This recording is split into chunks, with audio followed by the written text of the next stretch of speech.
그럼 자연스럽게 얘기를 시작해 봅시다. 그럽시다. 자기소개 해야 된다. 아 맞다. 여러분 안녕하세요. 이 친구는 동화 작가고요. 저 같은 가짜 셀프 작가 아니고 진짜 등단한 정식 작가입니다. 와.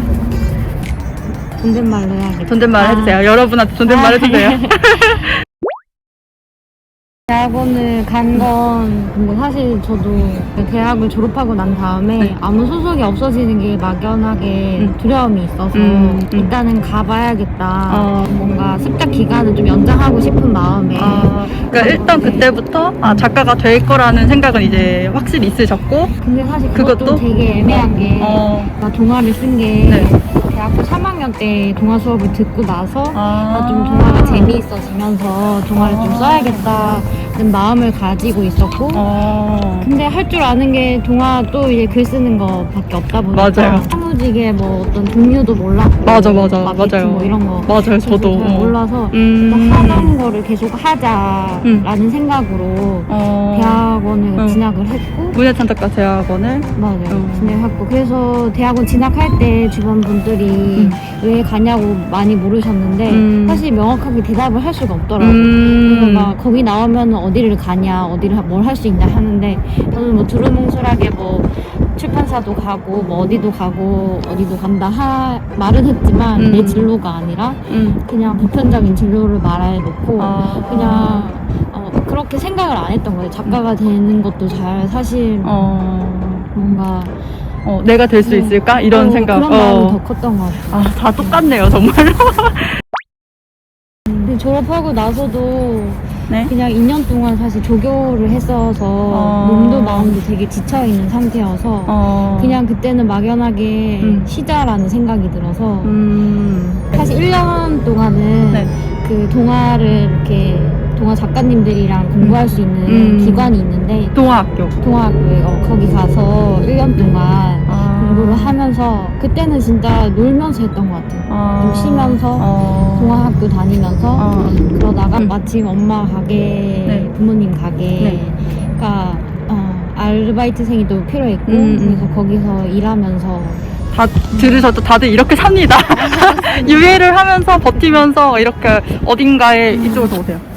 어딘가에서 돈을 벌고 버티고. 그럼 그렇게 하다가 또 다음에 또 다른 데서 일도 하시지 않았나요? 학원 논술 학원 이런데. 그쵸. 네. 논술 학원에도 한 반년 동안 준비 기간만 합치면 더 길긴 한데 일한 거는 반년 동안 일했는데 거기서 또 뭔가 마음이 힘들어지고 근데 그럴 수밖에 없는 게 그게 내 길이라고 정해놓은 게 아니라 작가가 되기 위해서 어쨌든 뭐 하고 싶은 게 있으니까 그걸 위해서 하고 싶지 않은 거를 감당해야 되는 그 시간이다 보니 사실 그 논술 학원에 그 일을 한 것도 거기가 초등 논술이었기 때문에 그 동화책을 많이 읽을 수 있는 곳이라서 저한테는 시너지 효과가 날 거라고 막연하게 생각을 했는데 그것은 꿈일 뿐이고 다른 부주가적인 것들이 더 많았고 저는 사실 그렇게 벌지 못해서 이걸 접고 새로운 일을 찾아보는 게 맞겠다 그런 생각을 했습니다. 그러다가 학교에서 예전에 조교 일을 했던 거에 대해서 인연이 있어서 여기 학교로 다시 지금 일하고 있는 지금 곳에서 계약직으로 다시 또 그럼 여기서 그렇게 일하던 와중에 계속 글은 내셨던 거죠? 신춘문예 하시고. 네, 맞아요. 습관적으로. 정말 너무 비슷하네요. 그렇게 하다가 그러다가 갑자기 등단을 하셔가지고 작가님이 되시고 그러고 이제 투고했는데 또 연락이 와서 출간 제의도 받게 되고. 출판사 이름은 삐처리해주세요. 알겠습니다. 모 출판사의 모 대형 출판사. 사실 그 신춘문예 연락을 받았을 때도 한 하루 이틀은 되게 기뻤는데 저는 그대로 계속 출근을 해야 되고 막 그러다 보니까 이 상금이 있긴 하지만 그게 1년 생활비는 되지 않으니까 그래서 소감을 쓸 때도 되게 뭔가 마음이 차분해졌던 것 같아요. 뭔가 들뜨지 않고 그래서 들뜨지 않으려고도 노력했고 이게 뭔가 내 삶을 바꿔주는 게 아니니까 사실 그리고 신춘문예는 뭔가 그냥 제가 습관적으로 낸 거긴 하지만 워낙에 그런 말들이 많잖아요. 이 다음이 더 중요하다라는 그쵸, 말들을 맞아요. 많이 들어서 저는 그래서 그 이후에 뭐 어떤 연락 같은 게 올 줄도 몰랐고 그래서 알아서 살아남아야 한다 그런 생각에 오히려 더 뭔가 복잡하고 더 그런데다가 작가가 됐으니까 그 수준에 걸맞게 더 잘 써야 된다는 부담감도 당연히 이제 있고 사람들이 봐주니까 이제는 뭔가 시작할 때는 그냥 나 혼자 쓰고 그냥 습관적으로 공모전에 내고 막 그랬었는데 이제는 이제 작품이 발표가 되는 거니까 그거에 대한 부담감도 사실 새롭게 생기는 것 같습니다. 근데 잠깐 여기서 궁금한 거는 등단 올 때 전화를 올 때 그때 상황이 좀 구체적으로 궁금한데 010으로 오나요? 아니면 뭐 031 이런 걸로 오나요? 개인 번호로 오셨죠? 아 010으로? 전화 와서 첫 마디가 그럼 어떻게 제가 분량이 좀 길어서 그 기자님한테 전화가 왔는데 네. 분량이 좀 길어서 네. 일단 분량 확인을 하는 전화를 먼저 주셨어요. 정확히 몇 매냐고 여쭤보신 건가요? 네, 일단은 분량이 거기는 프린트해서 보냈으니까 확인하실 수가 없으니까 저한테 혹시 몇 매이냐고 그래서 확인 좀 해달라고 해서 제가 급하게 한글을 켜고 네네. 확인을 했더니 네. 한 30매가 아마 기준이었던 것 같은데 동화라서 조금 넘긴 했는데 저는 그래서 좀 그게 문제가 될 줄 알았는데 그러고 나서 바로 네. 제가 이게 혹시 무슨 왜 전화하셨냐고 물으니까 당돌 당선됐다고 축하한다고 그러시더라고요. 그때 심사위원님들도 같이 축하한다고 옆에서 전화로요? 이야기를 바로 결정이 되나봐요. 우와 너무 신기했어요. 너무 신기한데요? 그럼 그 자리에서 전화를 주신 거네요? 그런 다 끝나고 이제 뭐 헤어지고 뭐 하고 따로 주신 게 아니라 그 자리에서 우와 그렇구나 6시 전이었어요. 6시 이런 전 꿀팁 6시 전이었고 개인 번호로 왔답니다 여러분. 그래서 분량 확인을 했고 그러니까 분량도 확실히 중요한 부분인 거죠. 아마 30매였던 것 같은데 네네.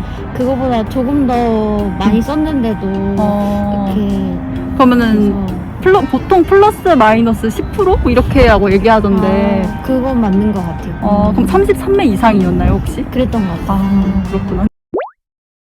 그러니까 이렇게 결국은 등단을 어쨌든 하셨지만 어떻게 될지 모르고 해야 되는 일인데 내가 붙을지 안 붙을지도 근데 그래도 다시 돌아가면 또 그걸 하실 건지 시작 기간을 하실 건지 그거는 네.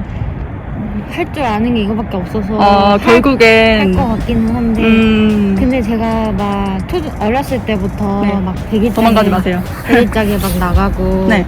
그런 게 되게 익숙했다 보니까 만약에 아예 안 하려면 네. 어렸을 때 100일짜리를 안 나갔어요.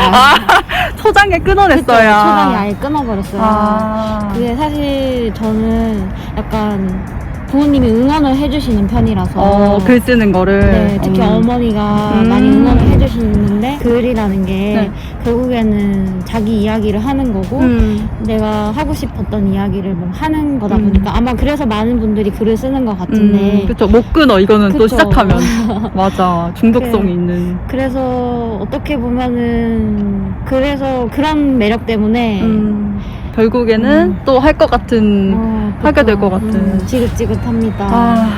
대학교에 이제 문창까지 들어가려고 하는 사람 그리고 들어가서 작가가 될 거라고 생각하는 친구들이 있으면 어떤 조언을 해주고 싶은지 사실 저 한 10년, 20년 뒤에 네. 막 강연 같은 걸 하는 상상을 가끔 하게 되실 거죠 당연히 해봤는데 네. 그런 자리가 있으면은 그냥 하고 싶은 대로 하라고 그냥 쓰고 싶은 사람은 쓰고 다른 게 찾아볼 사람은 다른 게 찾아보라고 할 것 같아요. 마음의 길을 따라가라. 그렇죠.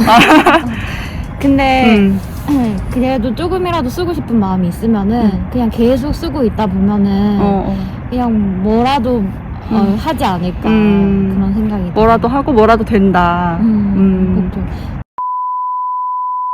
저는 그냥 관습적으로 하던 일을 내가 할 수 있는 만큼만 하자. 먹고 살기도 바쁜데 그냥 할 수 있는 만큼만 하자. 그렇게만 했는데 근데 꼭 그런 식으로 작가가 되지 않아도 작가가 그런 식으로 작가가 되지 않아도 길이 있다. 많은 여러 길이 있는 것 같고 오히려 그 정해진 루트를 벗어나는 사람들이 더 멋있는 것 같아요. 그런 사람들이 얘기인가요, 그거? 혹시 제 얘기인가요? 네. 그렇구나. 됩니다. 맞아요. 저희가 지금까지 뭐 돈을 어떻게 벌고 뭐가 어떻게 되고 이런 얘기를 했지만 저도 공통적으로 생각하는 게 자기가 내 정체성이 그렇게 돈을 벌고 생활을 이렇게 뭔가 감당하고 주변의 시선을 감당하고 돈을 벌고 이런 거에 중점을 두지 말고 내가 작가다. 내가 하고 있는 거고 내가 하고 싶은 건 작가라는 걸 스스로 계속 느껴야지만 버틸 수 있는 저도 말하면서 말씀을 들으면서 생각이 정리가 하고 싶은 말씀이 이거였군요. 바로 그거. 네, 바로 맞아요. 이거였군요. 그래서 한번